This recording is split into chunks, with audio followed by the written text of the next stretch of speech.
ఒక్కసారి కొమ్మూరి గోల్డ్ కి కాల్ చేయండి. తాకట్లో ఉన్న మీ బంగారాన్ని విడిపించి మార్కెట్ ప్రైస్ కి వాళ్ళు కొనుక్కుని మిగతా డబ్బులు మీకు ఇచ్చేస్తారు. రైట్, బ్రేకింగ్ న్యూస్ చూస్తున్నాం. మనం టీవీ స్క్రీన్ పై ప్రపంచానికి గుడ్ న్యూస్ చెప్పాడు డొనాల్డ్ ట్రంప్.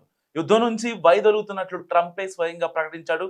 ఇప్పటికే ఇరాన్ తో యుద్ధం వల్ల ట్రంప్ పై భారీగా ఒత్తిడి పెరుగుతోంది. ఇటు నాటో దేశాలు ట్రంప్ కు సహకరించట్లేదు. గల్ఫ్ దేశాల నుంచి ఒత్తిళ్లు పెరుగుతున్నాయి. సొంత దేశమైన అమెరికాలో కూడా ట్రంప్ దిగిపోవాలంటూ ఆందోళన చేస్తున్నారు. మరి ట్రంప్ చెప్పినట్లుగానే నిజంగానే యుద్ధాన్ని ఆపేస్తాడా, లేక ఏదైనా ప్లాన్ వేశాడా? మంచిగా కామెంట్ చేయండి. ఒక్కసారి డొనాల్డ్ ట్రంప్ మాట్లాడిన మాట ఒకసారి విన్నాం. But if they want something, but I would say that within 2 weeks, maybe 3, we're hitting them very hard. Last night we knocked out tremendous amounts of missile-making facilities. As you probably read or wrote, we knocked out. So విన్నారు కదా Donald Trump మాట్లాడింది. ఎట్టి పరిస్థితుల్లో Iran యుద్ధం నుంచి మేము వైదొలుగుతాము in few weeks అని చెప్తున్నారు.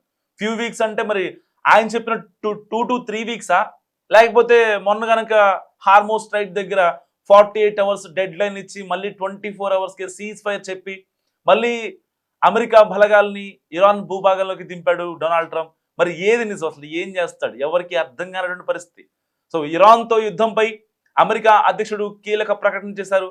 బహుశా 2 వారాల్లో లేదంటే చాలా త్వరగా ఇరాన్తో యుద్ధం ముగించబోతున్నారని ట్రంప్ ప్రకటించారు. వైట్ హౌస్ లో ట్రంప్ మీడియాతో మాట్లాడారు. చాలా రోజుల తర్వాత మీడియాను అడ్రస్ చేశారు ఆయన. సో ఇరాన్ నుంచి అమెరికా సైన్యం నిష్క్రమించబోతుందని స్పష్టం చేశారు. యుద్ధం ముగించడానికి టెహ్రాన్తో దౌత్య ఒప్పందం అవసరం లేదని తేల్చి చెప్పారు ఆయన. సో ఇరాన్తో ఒప్పందం చేసుకోవాల్సిన అవసరం మాకు లేదు, అలాగే మాతో ఒప్పందం చేసుకోవాల్సిన అవసరం వాళ్ళకి లేదని పేర్కొన్నారు. సో ఇరాన్ అణ్వాయుధాన్ని అభివృద్ధి చేసుకునే సామర్థ్యాన్ని లేకుండా చేస్తామని, రాతి యుగంలోకి నెట్టేస్తామని పేర్కొన్నారు. అప్పుడే అక్కడి నుంచి అమెరికా నిష్క్రమిస్తుందని తెలిపారు. ఇతర దేశాలన్నీ కూడా ఎవరికి కావాల్సిన చమురు వాళ్లే తెచ్చుకోవాలన్నారు. ఇకపై అమెరికా సహాయం చేయదని కూడా స్పష్టం చేశారు Donald Trump. So France, China వంటి దేశాలు స్వయంగా తమ నౌకలను పంపుకొని చమురు తెచ్చుకోవాలని సూచించారు. అమెరికా ప్రతిపాదించిన 15 సూత్రాల కాల్పుల విరమణ ఒప్పందాన్ని టెహ్రాన్ అంగీకరించకపోతే సైనిక చర్యలను తీవ్రతరం చేయవచ్చని వాషింగ్టన్ గతంలోనే హెచ్చరించింది. ఈ ఒప్పందంలోని కీలక డిమాండ్లలో అణ్వాయుధాలను సమకూర్చబోమని ఇరాన్ హామీ ఇవ్వడం, యురేనియం శుద్ధిని పూర్తిగా నిలిపివేయడం, హార్మోస్ జలసంధిని పూర్తిగా తిరిగి తెరవడం, సో ఇలాంటివి ఉన్నాయి ఆ యొక్క ఒప్పందంలో. కానీ తాజాగా ట్రంప్ మాట్లాడుతూ ఒప్పందాలు ఉండవని, త్వరలోనే యుద్ధం ముగిస్తానని ప్రకటించారు. ఏం జరుగుతుందో అర్థం కాని పరిస్థితులు ఇప్పుడు నెలకొన్నాయి ప్రపంచవ్యాప్తంగా. ఇదిలా ఉండగా అమెరికా రక్షణ మంత్రి పీట్ హెగ్జెత్ కూడా ఇదే విషయాన్ని ప్రస్తావించారు. వచ్చే కొన్ని రోజులు యుద్ధం కీలకమన్నారు. అవసరమైతే భూతల దాడుల వినియోగాన్ని కూడా తిరస్కరించలేమని తెలిపారు ఆయన. అమెరికా రక్షణ మంత్రి పీట్ హెగ్జెత్ మాట్లాడుతూ యుద్ధానికి ముగింపు పలికేందుకు ఇరాన్తో ఒప్పందం చేసుకోవడానికి అధ్యక్షుడు ట్రంప్ సుముఖంగా ఉన్నారని తెలిపారు. అయితే ప్రభుత్వ మీడియా నివేదికల ప్రకారం ఇరాన్ భూభాగంపై జరిగిన దాడులకు ప్రతీకారంగా ఏప్రిల్ 1 నుంచి అమెరికాలోని ప్రధాన టెక్నాలజీ అండ్ పారిశ్రామిక కంపెనీలు లక్ష్యంగా చేసుకుంటామని ఇరాన్ రెవల్యూషనరీ గార్డ్స్ హెచ్చరించిన నేపథ్యంలో ఈ ప్రకటన వెలువడినట్టుగా తెలుస్తుంది. ఆ ప్రకటనలో Microsoft, Google, Apple, Intel, IBM, Tesla, బోయింగ్తో సహా 18 కంపెనీల పేర్లను పేర్కొంటూ వాటి ప్రాంతీయ కార్యకలాపాలు దెబ్బతినవచ్చని హెచ్చరించింది ఇరాన్. ఇదిలా ఉండగా యుద్ధాన్ని ముగించడంపై టెహ్రాన్ తన వైఖరిని కఠినతరం చేస్తున్న తరుణంలో అమెరికా నుంచి ఇలాంటి సందేశాలు వస్తున్నట్టుగా తెలుస్తుంది. ఆల్ జజీరా అనేది ఒక న్యూస్ ఛానల్. సో విదేశాంగ మంత్రి అబ్బాస్ అర్గాచి మాట్లాడుతూ అమెరికా నుంచి ప్రత్యక్ష సందేశాలు అందుతున్నప్పటికీ అవి చర్చల స్థాయికి చేరవని స్పష్టం చేశారు. అమెరికా ప్రత్యేక రాయబారి స్టీవ్ విట్కాఫ్తో మాత్రం తరచుగా పరోక్షంగానే సంభాషణలు జరిగాయని కూడా అర్గాచి ఇరాన్ విదేశాంగ శాఖ ప్రతినిధులు మాట్లాడారు. మరి ఇలాంటి నేపథ్యంలో డొనాల్డ్ ట్రంప్ ఒక పిచ్చోడి చేతిలో రాయిలాగా ఆయన మాట్లాడుతున్న పరిస్థితి.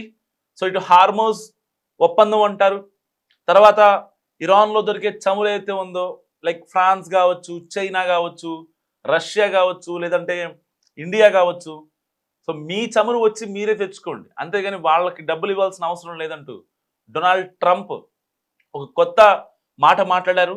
ఇకపై ఎలాంటి ఒప్పందాలు ఉండవు, ఇరాన్తో మేము ఒప్పందం చేసుకోవాల్సిన అవసరం లేదు, ప్రపంచ దేశాల కోసం మేము ఒప్పందం చేసుకోవడం ఏంటి అని డొనాల్డ్ ట్రంప్ చాలా ఘాటుగా మాట్లాడారు. సో ఇకపై ఇరాన్ విషయంలో ప్రపంచ దేశాలకు అమెరికా ఎలాంటి సహాయం చేయదని కూడా స్పష్టం చేశారు.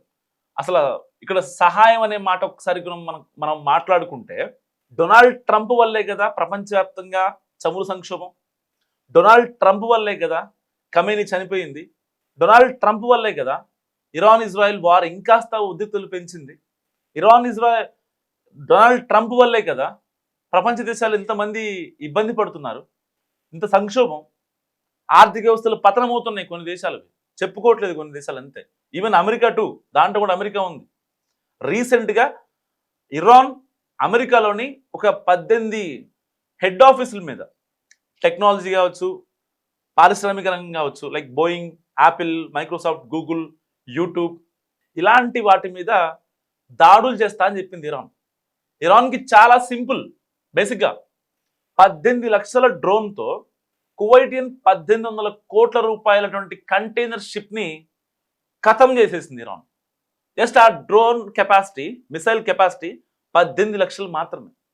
కానీ ఆ డ్రోన్ చేసిన విస్ఫోటనం ఎంత తెలుసా? కువైటియన్కి ఒక హాఫ్ అన్ అవర్లో 1800 కోట్ల రూపాయల నష్టం.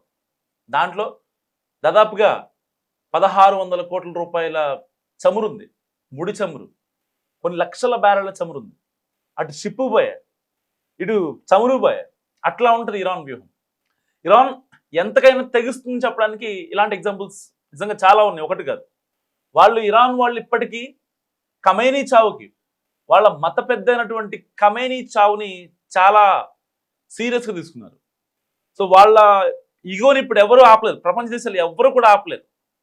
ఎవరు కూడా ఇరాన్తో దౌత్యపరమైన ఒప్పందంలో యుద్ధం ఆపేయండి అని ఎవరు చెప్పట్లేదు, మీకు ఏం కావాలని అడుగుతున్నారు.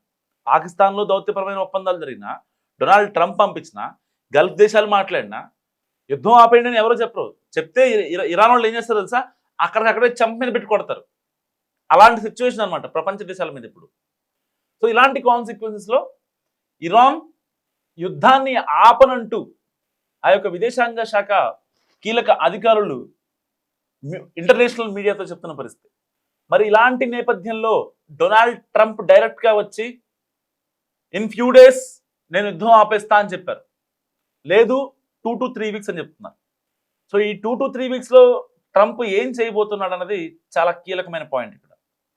ఎందుకంటే ఇప్పటికే ఈ 1 month యుద్ధంలో ప్రపంచ దేశాలు ఎంతో ఇబ్బంది పడ్డాయి. అమాంతం చమురు కొనుగోళ్లు ఆగిపోయాయి, దిగుమతులు ఆగిపోయాయి, షిప్పులు మొత్తం హార్మోస్ జలసం దగ్గర ఆగిపోయాయి. మరి ఇలాంటి కాన్సిక్వెన్సెస్లో ఎలాంటి పరిణామాలు జరుగుతాయని ప్రపంచ దేశాలన్నీ కూడా ఆసక్తి చూపిస్తున్నాయి. ఇటు డొనాల్డ్ ట్రంప్ మీద గల్ఫ్ దేశాల నుంచి ఒత్తిడి పెరుగుతుంది, ఇటు సొంత దేశంలో అమెరికాలో ఆందోళన చేస్తున్నారు చాలా మంది. బయటకు వచ్చి డొనాల్డ్ ట్రంప్ దిగిపోవాలంటూ ఆందోళన చేస్తున్నారు. నీ వల్ల అమెరికాకి ఏమన్నా ఉపయోగం ఉందా అంటూ చాలా మంది గట్టిగా మాట్లాడుతున్నారు. ఈవెన్ అమెరికన్ సెనెట్లో కూడా ట్రంప్కి ఎడాపెడా వాయించేస్తున్నారు. అందరి దగ్గర నుంచి, సరే ఆయన కింద ఉండేవాళ్ళు ఎవరైతే అఫీషియల్స్ కానీ, లేకపోతే ప్రభుత్వానికి ఉండే సలహాదారులు కానీ, వాళ్ళు ఏం మాట్లాడకపోవచ్చు, బట్ ప్రజల్లో మాత్రం చాలా గట్టిగా వినిపిస్తుంది ట్రంప్ దిగిపోవాలి అని చెప్పి. సో ఇప్పుడు ట్రంప్ పునరాలోచనలో పడ్డాడు. ఒకవేళ ఇదే ఆందోళనలు ఇంకా ఎక్కువైతే, ప్రపంచవ్యాప్తంగా జరిగితే నా పరిస్థితి ఏంటి, నేను ఇక బంకర్లోకి వెళ్ళిపోవాలా అని ఆయన గట్టిగా ఫిక్స్ అయ్యారు. కాబట్టే ఇప్పుడు ఈ ప్రకటన చేశారు. సరిగ్గా 4-5 రోజుల క్రితం సీజ్ ఫైర్ అంటూ ఆయనే ట్వీట్ చేసి, యుద్ధాన్ని ఆపేస్తున్నా అంటూ ఆయనే ట్వీట్ చేసి, మళ్ళీ అమెరికా కమాండ్ కంట్రోల్కి మెయిల్ చేశారు. ఆయన ఒక మెయిల్ చేశారు. సో వాళ్ళకి ఆదేశాలు ఇచ్చేసి వెళ్ళి ఇరాన్ మీద దాడి చేయమని చెప్పారు. మరి ఇలాంటి కాన్సిక్వెన్స్లు అసలు డొనాల్డ్ ట్రంప్ని ఎంతవరకు నమ్మొచ్చు? మీరేమనుకుంటున్నారు కూడా మస్తుగా కామెంట్ చేసి ప్రయత్నించండి.